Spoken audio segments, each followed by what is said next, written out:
Hello दोस्तों, नमस्कार। आप सब कैसे हैं? एक्सीलेंस क्लासेज में आपका स्वागत है। और दोस्तों, हमने पिछली क्लासेज में नाउन के बारे में पढ़ा था। इस समय हम पार्ट ऑफ स्पीच पढ़ रहे हैं। तो पार्ट ऑफ स्पीच का पहला चैप्टर मैंने नाउन लिया था। नाउन के बारे में हमने जितनी जानकारी है, आशा है कि आप उसे रिपीट कर रहे होंगे, उसकी नॉलेज कर रहे होंगे। हम पार्ट ऑफ स्पीच में आगे बढ़ते हैं। तो नेक्स्ट जो पार्ट ऑफ स्पीच है वो है प्रोनाउन। देखते हैं प्रोनाउन के बारे में। क्या है प्रोनाउन? डेफिनेशन लिखी हुई है। A pronoun is a word which is used in place of a noun.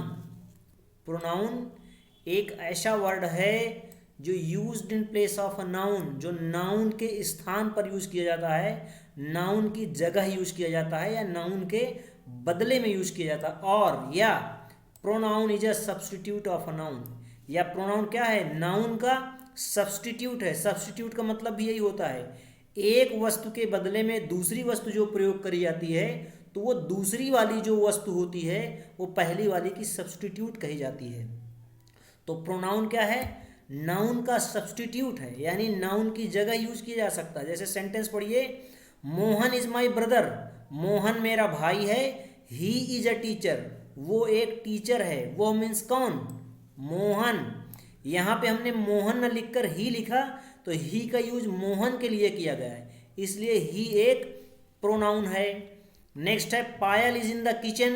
Payal kitchen में है। She is making tea. वो चाय बना रही है। कौन चाय बना रहा है? पायल। पायल के लिए हमने शी का यूज किया, तो शी एक प्रोनाउन है। The boys are playing. बच्चे खेल रहे हैं। They look happy. वे खुश दिखाई दे रहे हैं। कौन? बच्चे। दे का यूज हमने बॉयज के लिए किया, इसलिए ये प्रोनाउन है। Ram where are you going. Ram तुम कहाँ जा रहे हो? यू का प्रयोग किसके लिए किया हमने? राम के लिए। तो देख रहे हैं हम, जब नाउन्स, ये सारे देखिए नाउन्स हैं, मोहन, पायल, बॉयज, राम, ये सारे नाउन्स हैं। इनकी जगह जो हमने वर्ड यूज किया वो प्रोनाउंस हैं। आगे लिख रहा pronoun is used in place of noun to avoid repetition of noun. ये कह रहा है क्यों हम यूज करते हैं प्रोनाउन का यूज क्यों करते हैं। कह रहा है to avoid repetition of noun. Noun की रिपीटिशन से बचने के लिए, नाउन का बार बार प्रयोग करने से बचने के लिए। हर बार हम मोहन नहीं लिखेंगे, Mohan is my brother, Mohan is a teacher, Mohan is ये, मोहन इज वो, मोहन इज फला। तो बार बार हम मोहन न लिख करके ही लिखेंगे। तो रिपीटिशन से बचने के लिए, नाउन की वो रिपीट करने से बचने के लिए हम प्रोनाउन का यूज करते हैं। तो नेक्स्ट क्वेश्चन आता है, हाउ मैनी या काइंड्स ऑफ प्रोनाउंस। नाउन्स के प्रकार कितने होते हैं, या प्रोनाउंस कितने होते हैं, या इनके प्रकार क्या होते हैं। तो देखते हैं हम, यहाँ 5 लिखे हुए हैं। Personal pronouns, possessive pronouns, demonstrative pronouns, distributive pronouns, reciprocal pronouns. आगे भी देखिए, आगे भी 5 लिखे हुए हैं। Reflexive pronouns, emphatic pronouns, indefinite pronouns, relative pronouns and interrogative pronouns. तो इनको एक एक करके हम थोड़ा थोड़ा अभी जानकारी करते हैं, इसके बाद हम डिटेल में पढ़ेंगे। पर्सनल प्रोनाउंस में कह रहा है ये वर्ड आते हैं, I, we, you, he, she, it, they. Possessive pronouns में mine, ours, yours, his, her, theirs. Demonstrative pronoun में this, that, these, those. Distributive में each, every, either, neither, none. Reciprocal में each, other, one and other. और आगे reflexive pronoun में myself, yourself, himself, herself, itself. Emphatic में myself, yourself, him. देखिए ये दोनों same हैं। देखिए इन रिफ्लेक्सिव प्रोनाउंस और इम्फेटिक प्रोनाउंस में सेम वर्ड हैं। तो इसका मतलब इन दोनों में फिर डिफरेंस क्या होगा? इन दोनों के यूज में डिफरेंस होता है। कब कौन सा वर्ड कहाँ यूज किया जाएगा, उसके आधार पर हम देखेंगे कि तब ये रिफ्लेक्सिव प्रोनाउन है और कब ये इम्फेटिक प्रोनाउन है। इंडेफिनिट प्रोनाउन में एवरीबडी, समबडी, ये बहुत सारे वर्ड हैं। Someone, anyone, nothing, anything, both, all, some, any. Relative pronoun में who, whom, whose, his, that. और इंट्रोगेटिव प्रोनाउन में who, whom, whose, which, what. देखिए यहाँ भी लगभग सेम वर्ड लिखे हुए हैं। तो इसका मतलब ये है कि इनमें, इनके भी यूज में ही डिफरेंस होता है, तब ये इंट्रोगेटिव प्रोनाउंस होंगे या रिलेटिव प्रोनाउंस होंगे।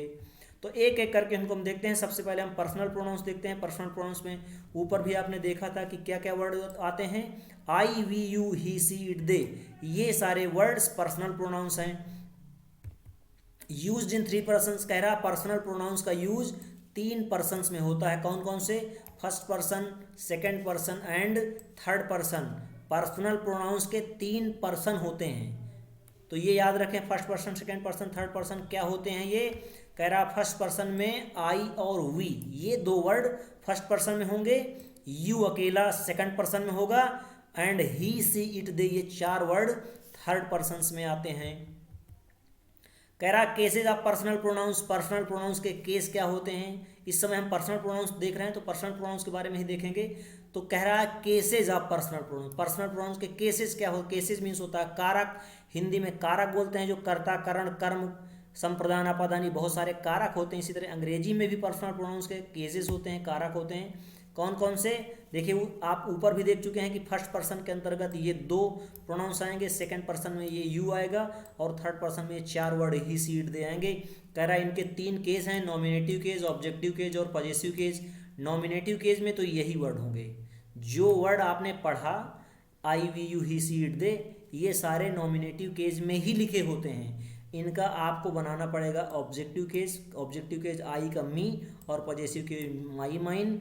वी का objective case us, possessive case our, ours. इसी तरह देखिए बहुत ये सारे सभी के लिखे हुए हैं। दे का ऑब्जेक्टिव केस देम, और पजेसिव केस दियर और देयर्स। तो आप ये दोनों याद कर लें, ऑब्जेक्टिव और पजेसिव। और नॉमिनेटिव केस में तो ये ऑलरेडी होते ही हैं। कह रहा difference between my and mine, your and yours. ऊपर आपने टेबल में देखा था कि यहाँ पजेसिव केस में दो वर्ड लिखे हुए हैं, माई भी लिखा है और माइन भी लिखा है, ये माई और माइन। इसी तरह योर भी लिखा है, योर्स भी लिखा है, हर भी लिखा, हर्स भी लिखा, देयर भी लिखा, देयर्स। कह रहा है इनमें डिफरेंस क्या होता है। क्या डिफरेंस है देखिए, माई यूज्ड एज एडजेक्टिव, कह रहा माई का यूज एडजेक्टिव की तरह होता है।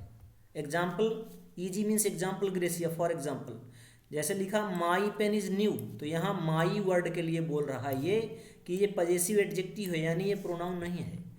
माइन यूज्ड एज प्रोनाउन, और माइन का यूज प्रोनाउन की तरीके होगा। इसका एग्जांपल देखते हैं, योर पेन इज ब्लैक, जैसे लिखा योर पेन इज ब्लैक, आपका पेन ब्लैक है, बट माइन इज रेड, लेकिन मेरा लाल है। मेरा मीन्स क्या, मेरा पेन। तो यहाँ पे माई पेन की जगह हमने माइन का यूज किया, तो डेफिनेशन ही होती है कि pronoun is used in place of noun. तो माई पेन, पेन एक नाउन है, उसकी जगह हमने यूज किया माइन का, तो इसका मतलब मेरा पेन ही होगा। तो ये एक प्रोनाउन है। आगे ये लिख रहा है noun is not used after possessive pronoun, कह रहा पजेसिव प्रोनाउन के बाद नाउन का यूज नहीं किया जाता। तो कभी आप माइन के बाद या योर्स के बाद नाउन मत लिखें, नाउन का यूज मत करें, देयर्स के बाद या आवर्स के बाद। एक एग्जाम्पल दिया है, my brother is hard working, मेरा भाई हार्ड वर्किंग परिश्रमी है, but yours is lazy, but आपका आलसी है या सुस्त है। कौन आलसी है, योर्स, आपका। आपका कौन, आपका ब्रदर। यहाँ पे माई ब्रदर पूरा वर्ड लिखा हुआ है, यहाँ पे ओनली लिखा है योर्स। तो यहाँ ब्रदर का सेंस देने के लिए ओनली योर्स लिख दिया गया, इसका मतलब है योर ब्रदर, इसलिए ये प्रोनाउन है, क्योंकि यहाँ ब्रदर को हटा करके योर्स लिख दिया गया, इसलिए ये प्रोनाउन है। Use of personal pronouns, personal pronoun के यूज क्या होते हैं देख लीजिए इनको। कह रहा आई का यूज फॉर स्पीकर, बोलने वाले के लिए, स्पीकर के रूप में, जैसे मैं बोल रहा हूँ तो मैं स्पीकर हूँ। वी का यूज फॉर स्पीकर, ये भी स्पीकर के लिए, लेकिन अंतर क्या है दोनों में, ये सिंगुलर है, प्लूरल है। जब आई यूज किया जाएगा तो अकेला होगा, जब वी यूज किया जाएगा तो एक से ज़्यादा होंगे बोलने वाले। यू का यूज कह रहा है फॉर लिसनर्स, सुनने वालों के लिए यूज किया जाता है, सिंगुलर या प्लूरल, सिंगुलर प्लूरल दोनों में। जैसे आप लोग सुन रहे हैं मेरी क्लास को, तो आप लोग लिसनर हुए, तो यू अकेला भी हो सकता है और यू कई भी हो सकते हैं। तो यू का यूज सिंगुलर और प्लूरल दोनों में होगा। आपने नाउन चैप्टर में सिंगुलर प्लूरल के बारे में पढ़ा था। ही फॉर सिंगुलर मेल नाउन, कह रहा ही का यूज किया जाएगा सिंगुलर मेल, जेंडर भी आपने पढ़ा था। मेल का मतलब मस्कुलिन जेंडर, तो मस्कुलिन जेंडर की जो नाउन होगी और सिंगल होगी उसके लिए हम ही का यूज करेंगे। इसी तरह सी का यूज करेंगे फीमेल नाउन, यानी फेमिनाइन जेंडर की जो सिंगुलर नाउन होगी उसके लिए हम सी का यूज करेंगे। इट का यूज करेंगे फॉर सिंगुलर लाइफलेस ऑब्जेक्ट। आपने एक न्यूटर जेंडर भी पढ़ा था, तो न्यूटर जेंडर में लाइफलेस ऑब्जेक्ट आते थे या छोटी छोटी जीव, स्मॉल एनिमल आते थे, उनके लिए भी हम इट का यूज, यानी कि निर्जीव वस्तुओं के लिए और छोटे छोटे जीव जंतुओं के लिए इट का यूज करेंगे सिंगुलर, और दे का यूज करेंगे फॉर प्लूरल नाउंस। जो प्लूरल नाउंस होंगी ये तीनों जो प्लूरल नाउंस होंगी उनके लिए हम दे का यूज करते हैं, तो ये आप याद रखें। Use of other usages of it, देखिए ऊपर तो ईट का प्रयोग आपने पढ़ लिया कि ईट का प्रयोग हम कब करते हैं, निर्जीव वस्तुओं के लिए, छोटे छोटे जीव जंतुओं के लिए। लेकिन अदर यूजेज ईट के और भी यूज होते हैं। क्या यूज होते हैं, कह रहा है it is use to express time, time को अभिव्यक्त करने के लिए, टाइम बताने के लिए, टेम्परेचर तापमान, वेदर मौसम, डे डेट दिन या तारीख, डिस्टेंस दूरी, अदर नेचुरल इवेंट्स और अन्य प्राकृतिक घटनाओं को बताने के लिए, एंड आल्सो और भी, किस लिए, when no subject is there, और जब सब्जेक्ट नहीं होता, सेंटेंस में जब सब्जेक्ट नहीं होता तब भी हम इट का प्रयोग करते हैं। कह रहा है here it has no meaning, यहाँ पे इट की कोई मीनिंग नहीं होती है, यानी ये मीनिंगलेस वर्ड होता है, उसमें इट को छोड़ दीजिए बाकी सभी शब्दों की मीनिंग होगी। जैसे लिखा इट इज़ संडे टुडे, आज रविवार है, तो आज रविवार है, इट की कोई मीनिंग नहीं है। तो इस तरह से ये it was very cold yesterday, कल बहुत ठंड थी, इट की कोई मीनिंग नहीं है। इट इज़ 9 o'clock, 9 बजे हैं, तो इट की कोई मीनिंग नहीं है। इसी तरह इट इज़ रेनिंग, वर्षा हो रही है। इट इज़ फाइन नाउ, सब बढ़िया है, ठीक है अब बढ़िया है। Now it will be easy to reach there, अब वहाँ पहुँचना आसान होगा। तो now will be easy to, ये इट का प्रयोग हम सेंटेंस को बनाने के लिए सब्जेक्ट के रूप में करते हैं, क्योंकि लिखा था जब सब्जेक्ट ना हो, तो इनमें कोई सब्जेक्ट नहीं है इसलिए हमने इट का प्रयोग किया है। तो ऊपर लिखा था डमी इट, हमने लिखा था डमी या इम्पटी इट, जब इट की कोई मीनिंग ना निकले सेंटेंस में तो उसको हम डमी इट या इम्पटी इट कहते हैं, ये ध्यान रखें। और भी एग्जाम्पल देखिए, it is said that Ram was the incarnation of Lord Vishnu, it is said, ऐसा कहा जाता है, ये कहा जाता है, that Ram was the incarnation of Lord Vishnu, Ram भगवान विष्णु के अवतार थे। इनकारनेशन मीन्स होता है विष्णु। तो इट इज़ सेड, ये मेन सेंटेंस ये है, ये तो अलग से जोड़ा गया। इट इज़ सेड का मतलब कहा जाता है, तो यहाँ पे भी इट की कोई मीनिंग नहीं है।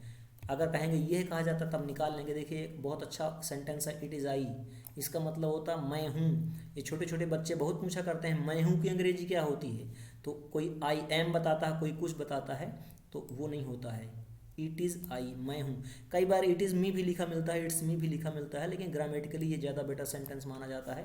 इट इज़ आई, मैं हूँ। इट इज़ ही, वह है। It is I who have helped you, कह रहा मैं हूँ जिसने मदद किया है आपकी, मैं हूँ जिसने, यानी आपकी जिसने मदद किया वो कौन है, मैं हूँ। ध्यान रखें यहाँ पे ये हैव का जो प्रयोग है वो आई के अकॉर्डिंग किया गया है, हु के अकॉर्डिंग नहीं किया गया, ये ध्यान रखें। यानी कि हु से पहले जब कोई नाउन या प्रोनाउन हो तो उस नाउन या प्रोनाउन के अकॉर्डिंग वर्ब का यूज़ करते हैं। ये वर्ब चैप्टर में हम इसको डिटेल से पढ़ेंगे, लेकिन अभी फिलहाल आप थोड़ा सा ध्यान दें। ग्रामर ऐसे ही धीरे धीरे आपकी करेक्ट होगी। It is he who has stolen your watch, वह है जिसने आपकी घड़ी चुराई है। यहाँ पे ही के अकॉर्डिंग हैज का प्रयोग हुआ है, हु के अकॉर्डिंग नहीं हुआ है। तो दोनों सेंटेंस बहुत अच्छे सेंटेंस हैं ग्रामर के दृष्टि से, इनको आप याद रखें। इट इज़ आई, ये मैंने आपको एक एक्सरसाइज दिया है करने के लिए। इट इज़ आई हु, ये मैं हूँ जिसने, गिल्टी फॉर द ऑफेंस, जो कौन है, जो ऑफेंस के लिए, जो अपराध के लिए गिल्टी है, दोषी है। यहाँ पे कह रहा है फिल इन द ब्लैंक्स, खाली स्थान में इन चारों वर्ड्स में से एक को फिल करें, सही वर्ड। कमेंट्स करके बताएंगे, मैं बताऊंगा सही है गलत है। तो आज की क्लास को दोस्तों मैं यहीं पे समाप्त करता हूँ। उम्मीद करता हूँ कि प्रोनाउन का इतना चैप्टर आपको, इतना पार्ट आपको ज़रूर समझ में आया होगा। प्रोनाउन का चैप्टर हम आगे भी जारी रखेंगे, बहुत बड़ा चैप्टर है। इसमें अभी पर्सनल प्रोनाउन के बारे में ही पढ़ रहे हैं, बाकी प्रोनाउंस भी बाकी हैं, लेकिन बाकी छोटे हैं। अन्य प्रोनाउंस थोड़ा थोड़ा हैं, लेकिन पर्सनल प्रोनाउंस थोड़ा सा ज़्यादा बड़ा है, और इसमें ही ज़्यादा ध्यान देने वाली चीज़ें हैं, इसमें ही ग्रामर की दृष्टि से ज़्यादा इंपॉर्टेंट चीज़ें हैं। तो आप इसको कंटिन्यू करें, इसको बार बार पढ़िए, जहाँ पे समझ में आए कमेंट्स करके बताएं। और अगर आप अभी तक आपने मेरे चैनल को सब्सक्राइब नहीं किया है तो सब्सक्राइब ज़रूर करें, अपने फ्रेंड्स को शेयर करें, अपने घर में अपने दोस्तों सभी को शेयर करें, ताकि वो भी इस क्लास का बेनिफिट ले सकें। और बेल आइकन अगर आप प्रेस कर देंगे तो मेरी नेक्स्ट क्लास का वीडियो आपके पास तुरंत पहुंच जाएगा, आपको तुरंत नोटिफिकेशन के द्वारा पता चल जाएगा। Thank you so much, thank you everybody, take care.